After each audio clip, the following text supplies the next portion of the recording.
Hello to our partners in hospitals and clinics. My name is John Park, and I'm the Communications Center Manager for Classic Air Medical and Portneuf Air Rescue. And today I want to go over some training for our FlightCall app for you so that you understand how this tool works, how you can easily get helicopters launched to your hospital without even needing to make a phone call. So without any further ado, let's kind of jump right in. This is the main screen you're going to go to. Now, I've got this opened up on the web. You'll see up here this is the website address to go to the application. Once you have an account set up for your hospital, everything should work flawlessly through it. This will also be the same thing if you have this on a phone or a tablet. This is an app available on iPhone and Android, and it should all look the same. So no matter what platform you're using it on, it should all look the same. So up here, this is where you can edit your profile. This will all be set up when you create your account. It's got my name and my phone number here, and right now I've registered myself as one of our hospitals as Ashley Regional Medical Center. This is a hospital in Vernal, Utah that we work with a lot, so I'm going to go ahead and simulate calls from them today. We have a few buttons down the way. Home will always take you back to this screen here. FlightCall is how we're going to activate a flight, and you can either click this here or you can click this bar down here. Active calls will show you any calls that are already in progress for that hospital. So maybe you've started, you went to your nurse's station, and this is where you've launched the call, but you have another PC maybe in your trauma room where you're working on things, you want an ETA, but you don't have the manpower to run back out to the nurse's station. You can pull up this on that computer and see exactly how far out the helicopter is. We also have an educational calendar. This currently isn't working, or it's not enabled. It works. What it is it just shows you educational opportunities to be able to work with our crews. And then finally, sign out will take you out of the application altogether. If this is on a tablet or a phone, you can also press this button and it will engage your phone to call dispatch directly for a telephone call. So if you need to speak to us, that's one way. All right, so let's go ahead and launch your flight. You can just start by clicking this orange button here. It'll ask you to put in your PIN. On my demo account, I have it at 4300. So you'll notice because it's set up as a hospital, it's already dropped the pin right on top of Ashley Regional. No need to do anything else. From this screen, you can move back to the home screen if you want. You can zoom in, zoom out. But this should all be set up for your hospital prior to ever calling. So we have two choices down here, call for flight or standby request. So maybe you have a patient incoming and you're not sure if you want to fly them, but you just want us to be ready in case you do, hit the standby request. If you hit that button, what's going to happen on our end, we're going to perform the weather check if it's necessary. Then the crew is going to get everything ready and everybody's going to be waiting in the helicopter for the launch. Now understand, when you launch a helicopter, it takes us generally between about 10 and 15 minutes just to get in the air from the time you say go. So if you want a quick response, it's a good idea to have us on standby first if you're not sure if you're going to launch this, and then that will cut some time down for when you say go, that we're not having to start from scratch. Then we also have the call for flight button, which basically just says, we need you now, we're ready for you now, get in the air. So standby request is also another good opportunity to use if you're still searching for a bed. Maybe you've already called the receiving hospital and they're still sorting out whether or not they have a bed. This is a good way to get us started, but without getting us actually in your ER, but kind of reserving the unit for you. So in this case, we're going to just say we're ready. So we're going to call for a flight.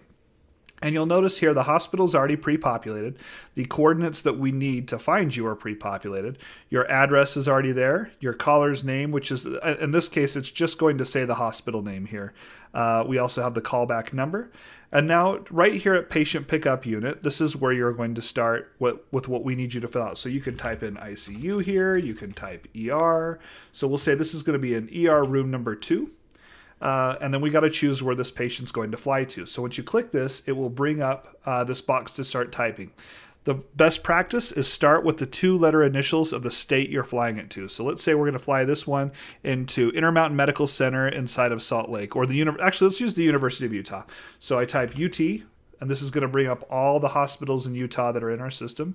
And we can go right down here for University of Utah Hospital. Bam, there we go. So now it's set up there. Now we need a patient wait. So this is one thing that can kind of slow things up a little bit. And let me just explain for just a moment of what we need for the patient wait. So our helicopters can carry up to about 350 pounds of patient. There are some logistics with that on height and girth. But basically, if you're under 300, you're pretty much good to go. So anytime you put the weight in here, if you say 100 kilograms, or if you put 250 pounds, anything's going to be fine. The only time we're going to ever call you on this and try to get more information is if you're north or you're above 300 pounds. That's where it gets a little sticky for us. Other than that, this is just helping us with fuel calculations. Our pilot uses this because they have to use the total weight of the aircraft when they're planning how much fuel to bring. So please, one other tip here, put the kilograms or pounds just so we know. If you just put in 100, we don't know if that's 100 pounds or 100 kilograms. So we'll say this patient's 100 kilograms. And then I'm going to go ahead and just type the word test here. You don't need to do this when you're launching us. I just want my communication specialist to know right now that when we send this, that it's a test call. So now this is any other notes you want us to know about the patient. So if you have a name, a date of birth, if you have the diagnosis, anything's helpful. The key thing we're looking for here is triggers for our crews to know what additional equipment to bring.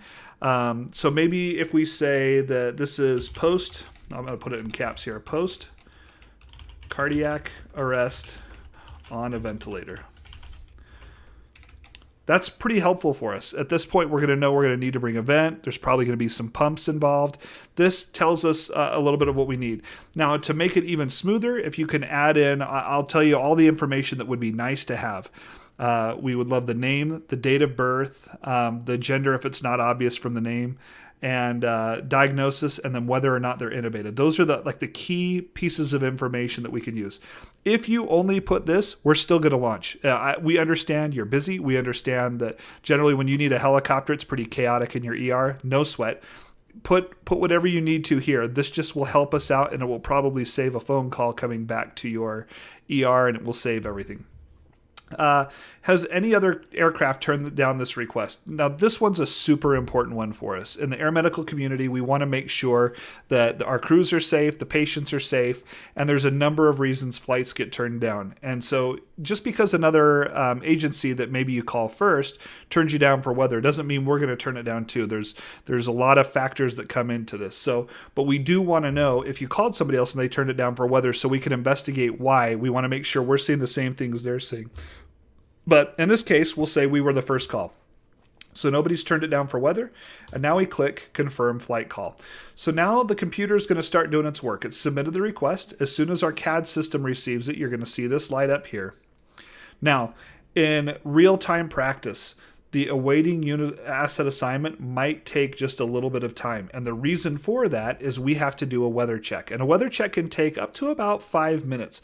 When we do this, we're contacting our pilot. We're letting them know where their patient's going from, where the patient's going to, and giving them all the information about that so that they can look at the weather. In this case, between Vernal and Salt Lake City, we've got a big mountain range here that they got to get over. Maybe they need to fly a little south to come in, but they need to do the weather check. So you might see that screen hold on that spot for about 5-ish minutes. If you get to this screen here, where is the big map, this means that we are on the way. Once you see this, we have accepted the flight and we have launched.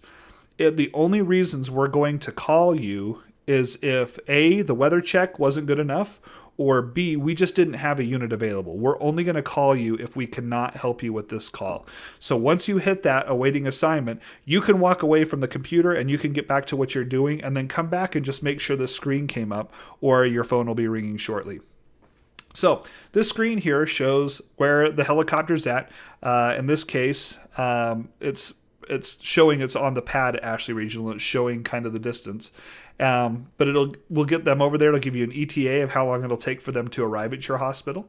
And then once they're in the air, you can even track the flight to see where they're going. And this can be pretty useful in the future, that maybe the university here might log in just to get an idea of how far out the helicopter is. So the information on the screen here is the tail number, how long we've been in flight for, the ETA, which is how long it'll take us to get to your hospital. In this case, the helicopter's already there, and then the ETE in minutes. Now on the screen, we can also play with the map. This is Google Maps, so you can zoom in, zoom out with your cursor, with your mouse wheel. There's the zoom buttons here. You can hit this to call to dispatch, or you can go back to the home screen. We have one other button here, this paper airplane. This allows you to do a two-way chat with our dispatchers or our communication specialists. So let's say in this, we say that the receiving doctor will be Dr. Bradley. Let's say maybe we were waiting for a bed, and now you just found that out, so you can update us with that information, and you send it. And our CS will receive that, and he'll send you back a copy just to let you know that that message is received. Now, one concern we've had from people is they don't want to have to check this just to see if we're asking questions. If we have a question or we need to contact you, our first route is going to be by phone unless you've already showed us that you're chatting over this. If you've started this messaging system up, we might message back and forth over this. So there's your copy right there from our ComSpec. So we will chat with you back and forth over this if there's additional information, but there will be nothing critical you'll have to look for here, okay? This is just going to be extra things to make it easier. We want to make the process of getting our team over to you as simple as possible. So this is the whole thing. We're on the way at this point. Everything else, you just need to prepare for our medical team to get there, whatever paperwork they require, like the EMTALA, patient demographics, and that's it. We won't be calling you from our dispatch. This kind of helps. A lot of our customers are smaller rural hospitals, and when a trauma comes in, they're already instantly overtaxed. So the time it takes to make a phone call sometimes is too much. So this is just one more tool in your toolbox for a way to get a hold of us. Sometimes this is easier for people, sometimes it's not. So we just wanted to demonstrate this for you and show you kind of how the whole process works. And I hope that this works out great for you. And if you need any additional training, I'd like you to reach out to me. Oh, I'm sorry. One other thing before we go. Let's say at this point you've launched us, and now for some reason you need to cancel us. It's as simple as this one button right here. You don't need to call us back to say cancel. You can just choose that, and it's gone. And it's back to status quo. So that's the only other thing I had to show you there. So if you would like to get any further training, or if you have additional questions, I'm going to go ahead and put my information up on the screen right now. Again, my name is John Park, and I'm the manager over the Communications Center, and I'd be happy to help you with any issues. If you have any support questions about the application, please let me know. We just want to make sure that this is an easy tool for your ER or your clinic to use to request us. So again, thanks so much for taking the time to watch this training video, and I hope you learned something. Thanks.